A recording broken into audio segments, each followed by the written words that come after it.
Hi, I'm Ollie Perkins. I studied economics at Cambridge, and this really is my undergraduate dissertation, which I've now refined and improved and published in the GEMR journal, the Journal of Economics, Management and Religion. So it's available as a working paper as well on the Cambridge Economics Working Papers website. So you can see here's the GEMR journal kind of extract, and as well the heading for the working paper. And the working paper is available online, so you don't need any subscriptions to view that. So I run an organisation called Fruitful Work now, which is all about equipping Christian students for strategic careers that make disciples. So all about raising up the Wesleys, so those going into full-time ministry, the Wilberforces, those discipling culture, so that shaping culture to really pave the way for the gospel through politics, education, reform, media, you name it. And then the Huntingdons, the gospel patrons who are earning well, living sacrificially, and then funding gospel ministry. So I'm really passionate about seeing revival in this country and beyond, and seeing actually us raising up a whole generation who are going all in for Jesus with their careers to best make this happen. And actually a great area of this that you can do is economic research. So this is actually why I did this paper, and why I'm sharing it now is to really just encourage more research and impact evaluation, impact analysis of mission organisations. And well, Fruitful Work, it's all about, what we run, we've got a book that's coming out shortly, and we do lots of things on social media, so that's kind of going out wide. But the key thing we're doing is to really go deep with students and young adults to really explore these areas. So do check out our, we're launching retreats, and we've got lots of university events across the UK, but actually increasingly, we're running something in Zurich soon in the US, so there might well be things in your country by the time we run this. But anyway, back to the paper. So I really wanted to do genuinely helpful research. I think to be able to do a dissertation that is helpful was amazing, and would love other PhD students or undergrads to see if there's any ways that research can genuinely help facilitate global mission.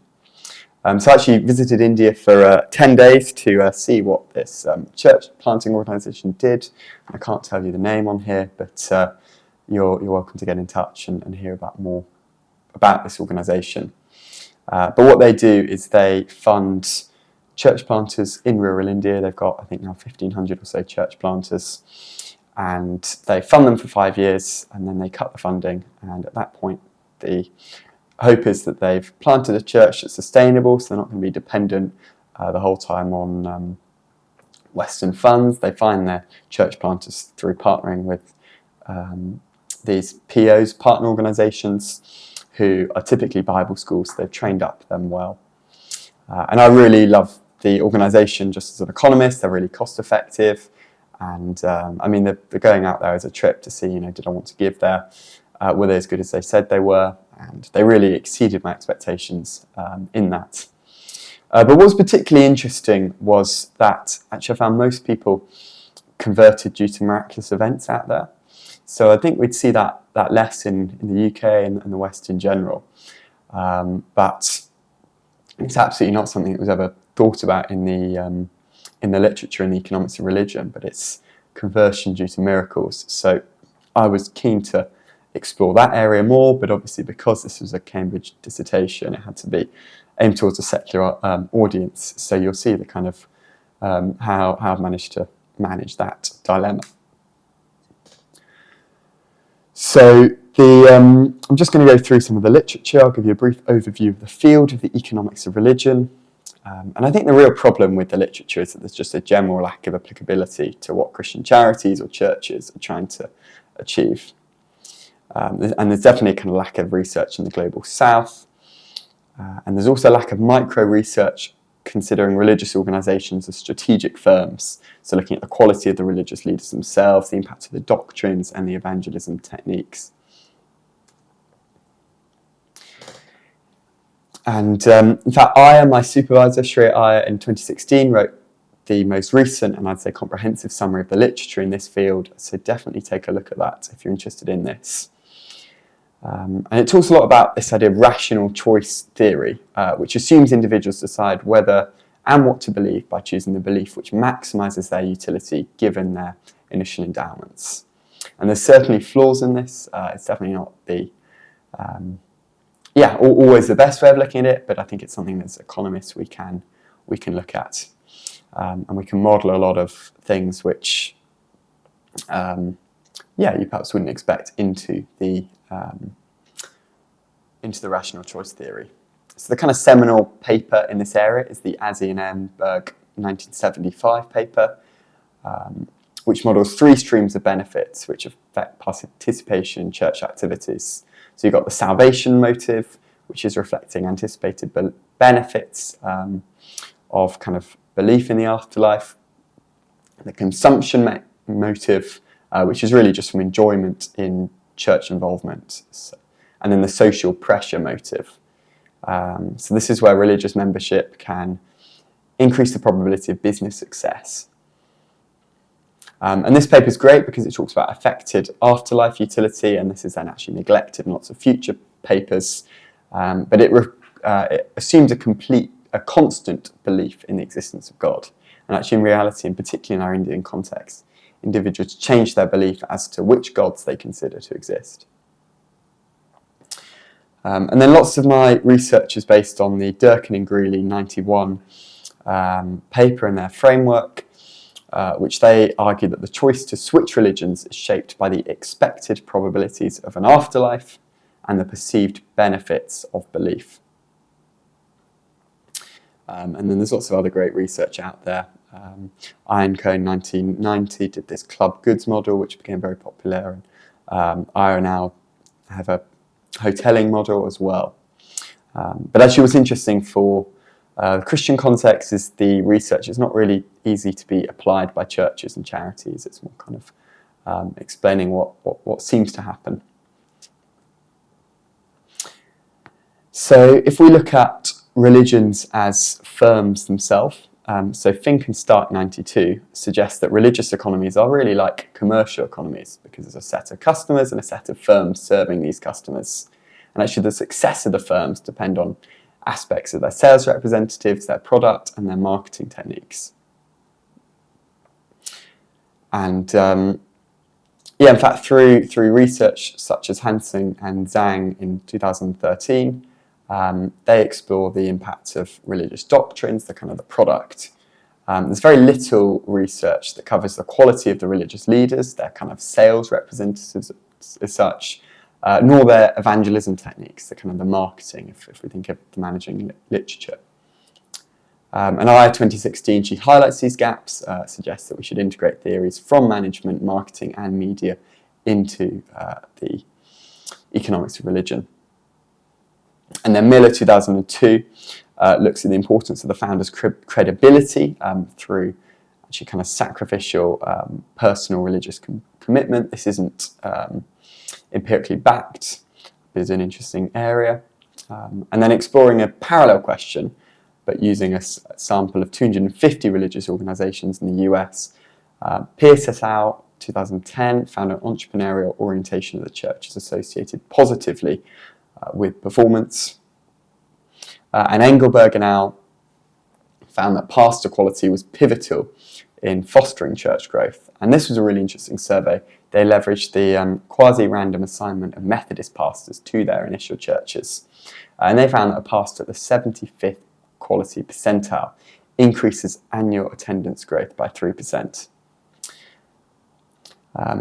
And these gaps in red are areas for further research, which I really think could genuinely contribute to the growth of churches. But because the data I had access to was on the religious leaders, I focused on that.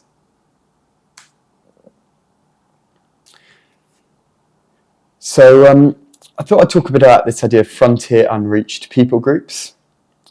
So these are areas where actually less than 1 person per 1,000 are Christian. So 2 billion of the world live in these frontier unreached people groups. And there's a real lack of literature targeting, the whole global south in general, but particularly regions with low proportions of Christians. So not only are these areas neglected in actually the amount of money going to them, the amount of missionaries going out to them, there's also very little literature in the economics of religion there. So It's a great area to focus on. These are the 295 largest frontier people groups, and yeah, that's that. So the paper itself, it's focused on India, and this is really because the Indian subcontinent had over half of all unreached people groups. So I developed a model explaining religious conversion to Christianity in rural India, and that's specifically focusing on the impact of individual religious leaders. I conducted a survey with 559 rural Indian church planters, called them CPs, working for the church planting organisation. And then I initially had demographic and church attendance data for 1,630 of the CPs. And to test this dedication mechanism of pastors, I used an instrumental variable technique to determine the causal impact of the hours that CP spent on religious activities. I actually found no evidence of this dedication mechanism. And then to examine the impact of pastors' attributes and their miracle expectation, which is the kind of emphasis they put on miracles, I used an ordinary least squares regression, controlling for sub-district demographics and state-level fixed effects. And this revealed that church planting attributes had some power in explaining growth variance. So in particular, each additional child increased church attendance by an average of 14.7% from the mean, provided that the church planter lived nearby their assigned village, AV. And the church planters most emphasising miraculous experiences occurring had significantly higher total growth, with 33.7% more baptisms than the CPs with the lowest miracle expectation. So I think this is a really important lesson for us now, that actually we've got to give God the space to move, and we shouldn't be afraid of praying for miracles and allowing God to move in this way. So I had full access to the church planting organisation's data, and I sent out this further survey. And the organisation I've talked about, they fund these church planters for 5 years to plant churches in they're always unreached villages. They've never had a church before, and they've got these 10 Indian-led church planting organisations. And church growth is defined as a combination of attendance and baptism growth. And defining church growth, it really is a bit of a challenge, because high attendance at worship services might correspond to committed membership, might not correspond to committed membership. And then baptism definitely signifies commitment in the Indian context, but it occurs at different stages of conversion across churches.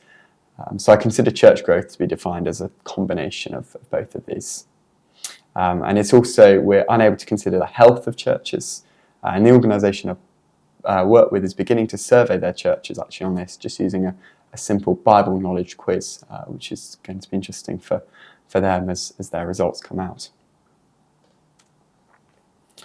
And this organisation are really excited to work with researchers, so if you're interested in working with them, they might well be able to facilitate something. And the data, it was an 18-question survey distributed to 976% of the church planters they currently fund, and that was sent out in January 2024. And I got responses from 559 of them, and of those, 451 had been funded long enough to be matched to the other data sets that the organisation had. And these church planters completed the survey in the presence of their supervisor, who'd been briefed by the planting organisations facilitating the survey process. And the survey itself was an online questionnaire issued in both English and Hindi, since although 29% of the CPs weren't proficient in either of those languages, the supervisors typically were. I mean, I do have some concerns that the survey was fully understood by the church planters, especially with some of the more complicated questions. But on the whole, I think it worked well. And to mitigate for reverse causality, the questions considered factors before the CP started working. For example, were you brought up in a Christian family? Or before becoming a field worker, how often have you spoken in tongues? And the 59% response rate partially reflects those who didn't meet their supervisor in January 24 or had no internet connectivity to submit the form. And furthermore, the survey was less likely to be filled out by those supervisors who had low technical or language literacy, or who were less engaged by the reporting process. And this was likely to introduce an upward bias in the attendance and baptism status, since CPs with higher growth were more likely to want to or to be able to engage with the reporting process. And then the other data set I've got, so the first data set includes the joining information on their 630 CPs since the charity's inception in 2014, and it's got 68 questions thinking about location, age, theological education, and 1,150 of these could be matched to the second data set, which contained biannual information on the CP's church attendance and the number of baptisms since 2016. And the remaining 480 unmatched field workers were predominantly workers who started in the past 6 months or who'd retired before 2016. And they had some brilliant ID numbers, which just enabled the comparison of church planters across datasets really easily. So for my regression control variables, I used the 2011 Indian census data, and I could match the assigned villages of the church planters to the census data for rural populations within subject districts, enabling data disaggregation to populations around 150,000. And then the census data could be matched to the CP's location simply by postcode. We'll see the table of data at the end of the PowerPoint. So I developed a theoretical rational choice model for pastors' impact on church growth, and this builds on the Durkin and Greeley 91 paper. And I modelled 4 different components of utility for a given belief. First, community utility, the non-belief related benefits an individual derives from following a religion, and this is independent of whether an individual believes a faith to be true. So this, for example, is utility from religious meetings or preferential business treatment. And the belief-dependent utility, this is the expected component of utility derived from a religion, given an individual is convinced that the religion is true. So this includes both expected afterlife utility and expected existential meaning as such from following a faith that they believe to be true. So the belief-dependent utility of the original belief we consider fixed because they know about this, and the belief-dependent utility of Christianity is an increasing function of the information about Christianity and any perceived supernatural experiences. And the third component of utility is the expected entry costs, so this could be loss of social capital due to social ostracisation. And then the final component is the expected probability, according to an individual, that Christianity is the true faith given their information set.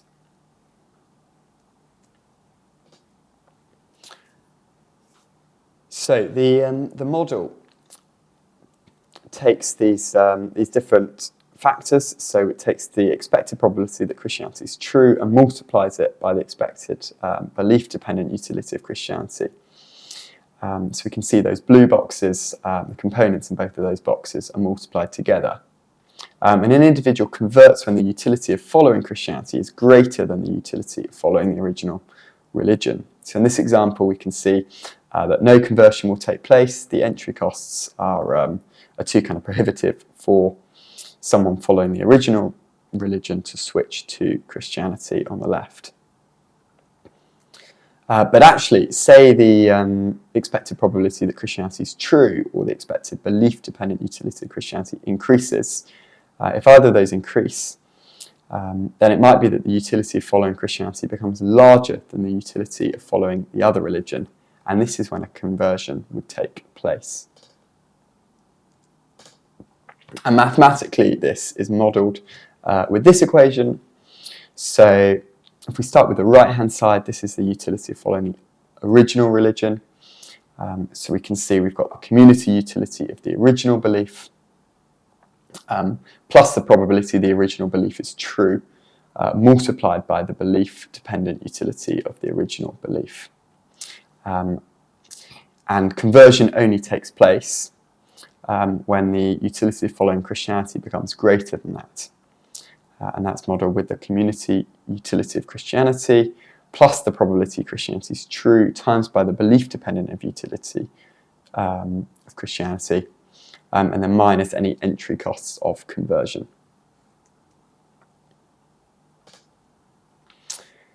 And this model, in it we let the probability of f equals 1 represent the probability of an individual I converting given their information set and the endowments of their current utility. So the growth rate of Christians in an area is calculated by this equation here, which is effectively it's the sum of the probabilities of converting across the population, and that's the differential of the rate. It's the rate of change in the probability of an individual converting.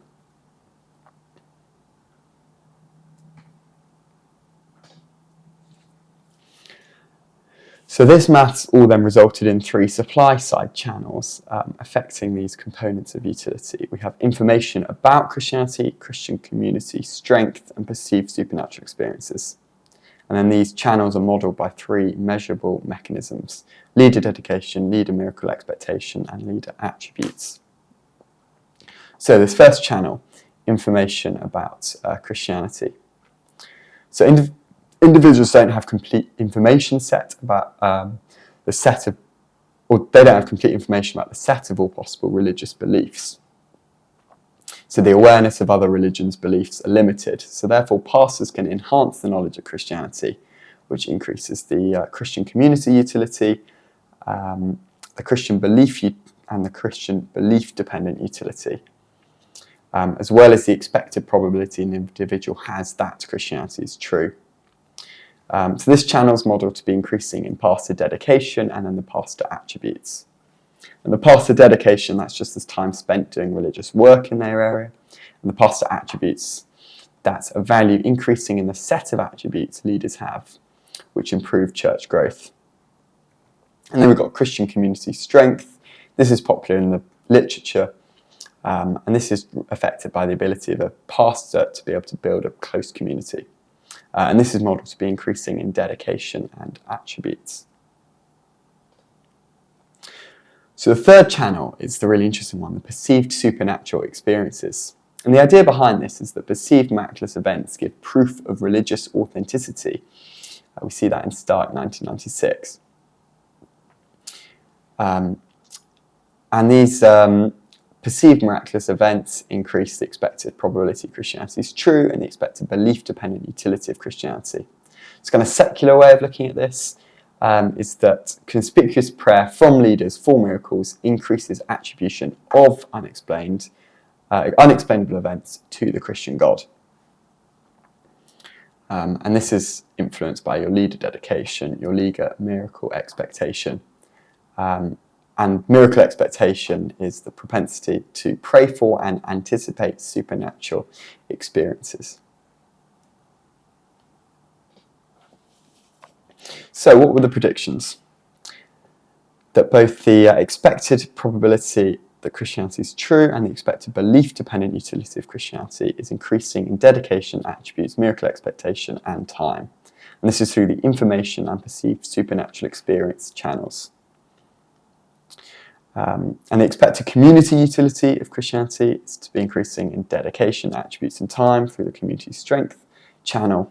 So therefore, the number of Christians and thus church growth is increasing in dedication, attributes, miracle expectation, and time.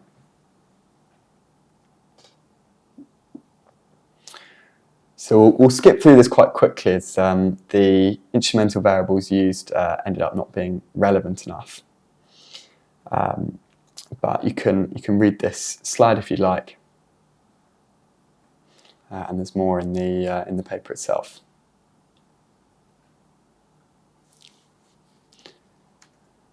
And but to explain the impact of pastor attributes and miracle expectation, and just a reminder, the pastor attributes is a set of attributes a pastor has which could help or hinder church growth. We used an ordinary least squares regression. So this is the regression here. And it found that church growth that's a dependent variable, and that's both attendance and baptism growth. And this is both at a kind of 3 to 9 month period, so the initial growth as well as the total growth, so the total amount of growth that we've got data for. And we can see this is dependent on education, so that's years of education, theological education, years of ministry, the years that a church plant has been Christian before they started their ministry, whether they came from a Christian family, how many kids they've got, how old they are, and tongues. And this, we asked how often they spoke in tongues, and coded the response in a scale of 1 to 5. And this really just helped us it was a proxy for how much expectation they put on miraculous events. And to account for missing survey data and absent information on variables such as kids, age and education, I assigned a value of 0 to the missing data and introduced 4 dummy variables, each set to 1 when a CP's data was missing for these variables. And this allowed us to maintain the full sample of size and to undertake Oster's coefficient stability analysis.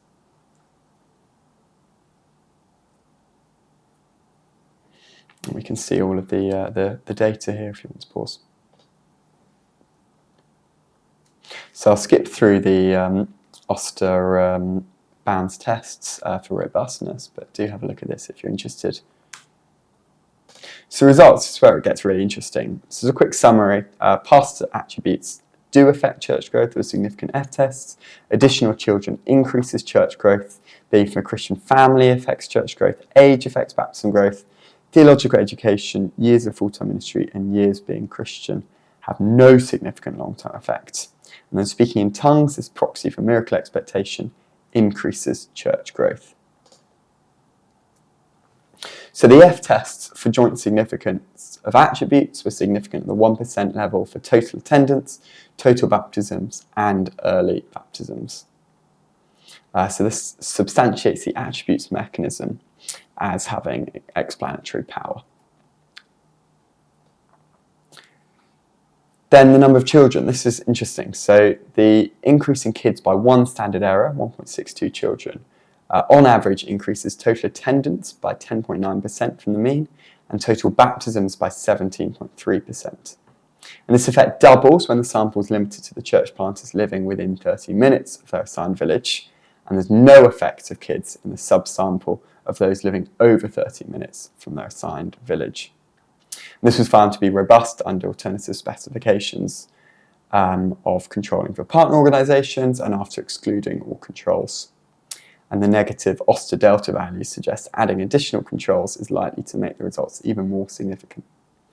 And this differential suggests that the mere existence of children is insufficient for growth, and it's rather that active participation or perhaps just visibility within their assigned village that drives their expansion. And this could be due to the perception of church planters as more relatable and trustworthy, particularly among women, when they're seen engaging with their children. But alternatively, it might be that the children directly assist in religious duties and contribute to the church's community outreach. So this indicates that future research should consider the effects of other individuals, such as leaders' families, perhaps other supporters like supervisors and volunteers.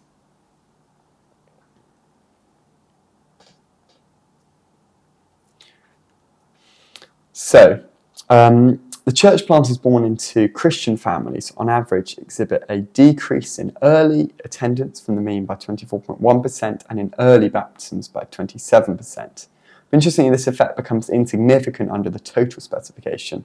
And this might stem from church planters from non-Christian backgrounds experiencing swifter integration within new communities, but over time the integration of church planters and Christian backgrounds might improve, explaining this loss of significance. But the low Oster delta values place doubt on whether this effect is actually causal at all. And age shows no significant effect on church attendance. However, it does have a significant positive effect on baptisms at the 5% level, with the total baptisms increasing on average by 12.1% for an increase in age of 1 standard error, which is 10.13 years. And this suggests that older pastors might have a greater impact on religious conversion than on mere attendance. And this might be because individuals require a high degree of trust in a church plant before undergoing baptism, and the older church planters are considered more trustworthy. And the negative Oster delta value and the continued significance under the partner organisation controls implies this is likely to be a causal effect. supporting the leader attributes mechanism. So this was quite an unexpected result, that theological education, years of full-time ministry and years of being Christian have no significant long-term effects under both the baseline and partner organisation control specification. And I think this has large implications for the church planting organisation, particularly that there's no need to recruit experienced ministers nor to do longer training courses. And they're now looking into the health of the church, because actually potentially experience and years ministry, amount of education helps with the church's health rather than the church's growth. And then miracle expectation. So the impact of tongues, which was a proxy for miracle expectation on church growth, is notably large.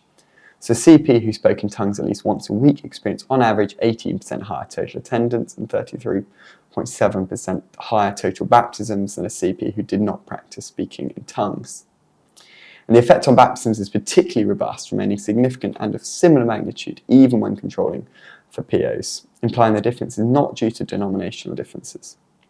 And furthermore, the similar magnitude and significance of controls moved and the negative Oster delta value implies the effect is robust to missing variables. So assuming a higher expectation of miracles results in more prayer for miracles and thus more miracles, then this does support the perceived supernatural experience channel. So the external validity. These findings are anticipated to be applicable throughout the tribal and rural Hindu context in India and similar countries, but the limited presence of CPs in predominantly Muslim or Christian communities or in urban environments suggests that the empirical results might not extend to these areas. And actually in urban areas, greater religious competition and the more institutionalised nature of churches mean that growth is likely to depend less on individual pastors and more on factors such as marketing, infrastructure and organisational identity. And then moreover, the community utility and the social costs of switching are likely to be lower there. But nonetheless, the underlying model of conversion might remain relevant, a bit with different attributes and mechanisms having the largest effects. And the limitations. Well, firstly, the research design itself doesn't enable a direct empirical examination of the proposed channels of information, community strength, and perceived supernatural experiences. And verifying these channels require survey data from individuals within the villages that the leaders operate in, and we just don't have that. Then secondly, the analysis focuses on settings where pastors operate in relative isolation from completing religious organisations, and in more pluralistic environments, intergroup competition might reshape belief, community and entry cost utilities, altering the conversion dynamics.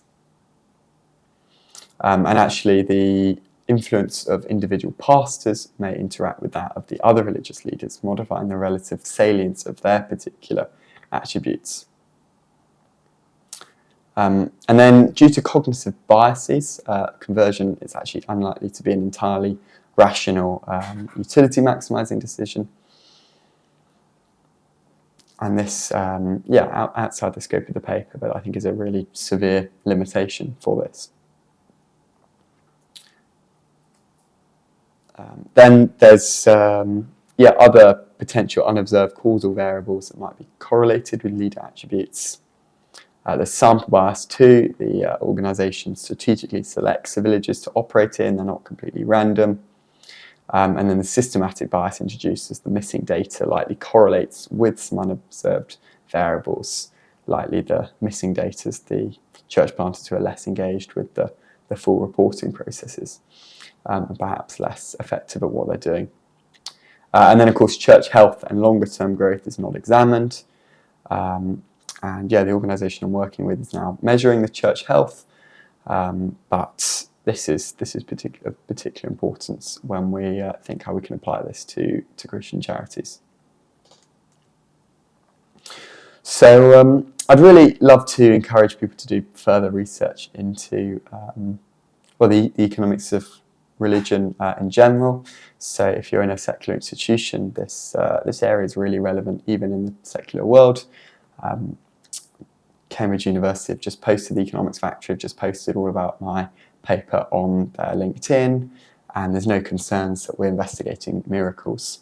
There's no concerns whether this was economics at all, and actually I did particularly well, I think, because of the uniqueness, the unique data set, the unique model. So I'd really encourage people who are doing any papers to see if they can make them helpful, relevant to the secular world. So that's all from me. I'll just leave us on the data slide, but do take a look at the paper itself and have a read of it. And yeah, I hope you'll find it helpful. And then I just wanted to give a final plug for fruitful work, as we're really just trying to raise up this generation who's going all in for Jesus with their careers. And if you're interested in this Christian impact evaluation side, we'd love to get you involved, as we think this is really important, really neglected, not thought about at all.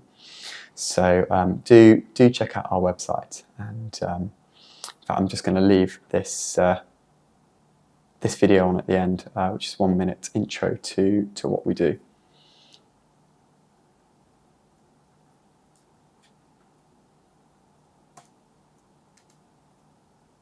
Wesley sparked a revival.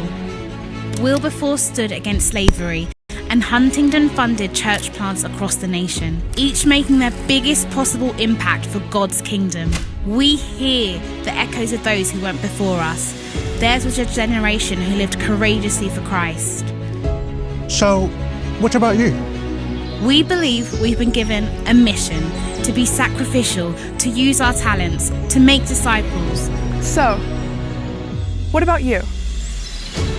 We long to see a movement of graduates who disciple culture, preach the gospel, and dare to live radically generous lives. So, what about you?